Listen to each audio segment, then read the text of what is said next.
नमस्कार. चला, आज मराठी व्याकरणातला एक महत्वाचा आणि खरं तर खूप सोपा विषय एकदम पक्का करून घेऊया.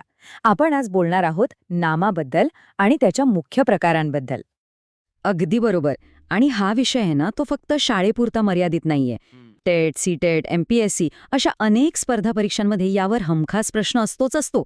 म्हणूनच प्रत्येक मुद्दा आपण काळजीपूर्वक समजून घेऊया. तर मग सुरुवात करूया अगदी मुळापासून. म्हणजे नाम म्हणजे नेमकं काय? कारण एकदा हे नीट समजलं ना, की पुढचे प्रकार आपोआप सोपे वाटायला लागतात. ही तर झाली पुस्तकातली व्याख्या.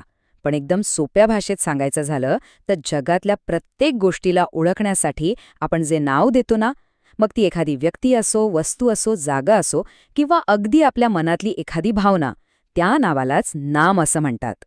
ही काही उदाहरणं पाहूया, म्हणजे संकल्पना आणखी पक्की होईल. बघा, राम हे एका व्यक्तीचं नाव आहे. पुणे हे एका ठिकाणाचं म्हणजे शहराचं नाव. पुस्तक हे एका वस्तूचं नाव. आणि आनंद ही तर एक भावना आहे, पण तिला सुद्धा एक नाव आहे. ही सगळी नावं म्हणजेच नामं. म्हणून परीक्षेसाठी ही एक गोष्ट पक्की लक्षात ठेवायची. कोणताही शब्द जो कसलं तरी नाव सांगतोय तो म्हणजे नाम. बस इतकं सोपं आहे. चला, आता वळूया नामाच्या पहिल्या प्रकाराकडे. तो आहे व्यक्तिवाचक नाम. आता याच्या नावावरूनच थोडा अंदाज येतो नाही का, की हे काहीतरी विशिष्ट किंवा खास नावांबद्दल असणार आहे. अगदी बरोबर. जेव्हा एखादं नाव आपल्याला एखाद्या पूर्ण गटाबद्दल नाही, तर त्या गटातल्या एकमेव आणि विशिष्ट व्यक्ती, वस्तू किंवा जागेबद्दल सांगतं, तेव्हा ते असतं व्यक्तिवाचक नाम. आता इथे एक गंमत बघा. जेव्हा आपण राम असं म्हणतो, तेव्हा आपल्या डोळ्यासमोर एक विशिष्ट व्यक्ती येते. मुंबई म्हटल्यावर जगातलं एकच शहर आठवतं. आणि गंगा म्हटल्यावर एकच विशिष्ट नदी. ही सगळी नावं युनिक आहेत, म्हणजे एकमेव आहेत. आणि हाच तर व्यक्तिवाचक नामाचा सगळ्यात मोठा गुणधर्म आहे. ठीक आहे, व्यक्तिवाचक म्हणजे विशिष्ट नाव, हे तर समजलं. पण समजा जर एखादं नाव विशिष्ट नसेल तर मग काय? तिथेच येतो आपला दुसरा प्रकार, जातीवाचक नाम. हा प्रकार आहे सामान्य नावांचा. आणि इथे एक गोष्ट लक्षात घ्या, जात या शब्दाचा अर्थ आहे एक संपूर्ण गट किंवा क्लास. म्हणजे ज्या नावाने आपल्याला एका विशिष्ट गोष्टीबद्दल नाही, तर तिच्यासारख्या इतर सगळ्या गोष्टींबद्दल, म्हणजेच एका पूर्ण वर्गाबद्दल माहिती मिळते, ते नाव म्हणजे जातीवाचक नाव. हा फरक पाहिला की सगळा गोंधळच दूर होईल. बघा, राम हे झालं व्यक्तिवाचक नाम, कारण ते एका विशिष्ट मुलाचं नाव आहे. पण मुलगा हे झालं जातीवाचक नाम. का?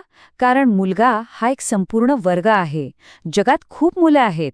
म्हणून परीक्षेसाठी ही ट्रिक लक्षात ठेवायची. सामान्य नाव बरोबर जातीवाचक.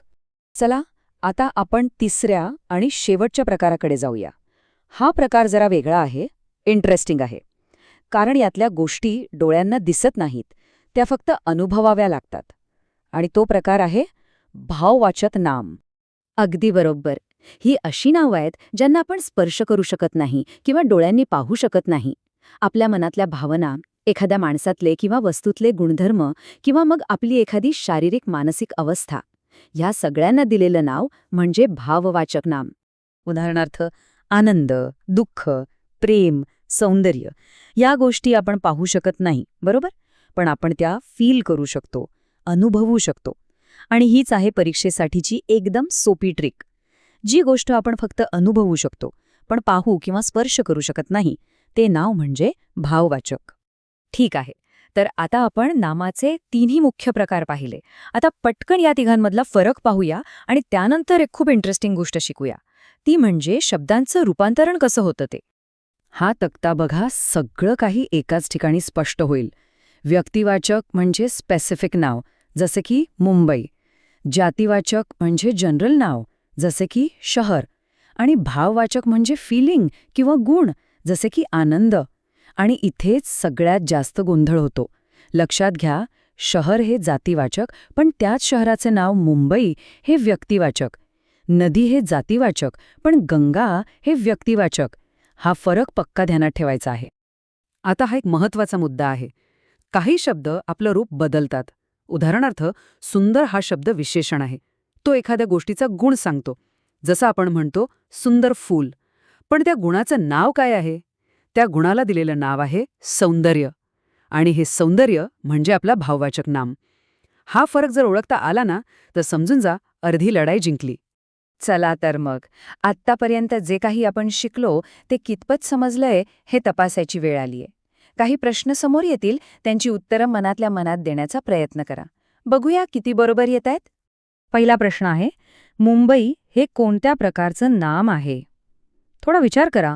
मुंबई हे एका विशिष्ट शहराचं नाव आहे, बरोबर? मग उत्तर काय असेल? अगदी बरोबर उत्तर आहे सी, व्यक्तिवाचक.